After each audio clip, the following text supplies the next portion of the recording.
Welcome to the Salmon Runs YouTube. Enjoy the video. You start by scanning the sentence to isolate the target word and its immediate neighbors. Once done, note any inflection, suffixes, capitalization, or hyphenation because morphology often signals class. Next, ask what role that token plays in this clause, naming something, showing action, describing quality, or linking parts. Make sure to record whether it can take endings like s, ed, ing.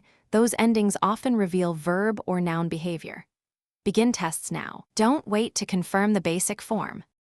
You now perform structural checks to see how the word behaves in context. Try substituting a clear noun, verb, or adjective. If the sentence still works, you've got a clue. Once done, test movement. Can you front it or place it after auxiliaries? Make sure to check required complements or objects. Verbs demand objects or clauses, nouns take determiners, adjectives pair with degree words. Also watch modifiers and prepositions. Their presence versus absence narrows the class quickly.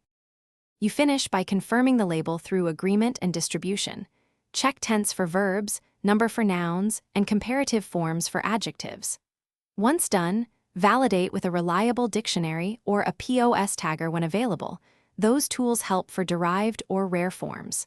Make sure to mark words that accept multiple classes and record the diagnostic tests you used. If things go wrong, re-examine the surrounding clause. Ambiguous items often reveal their class only in. Thanks for watching. Consider subscribing if we helped you.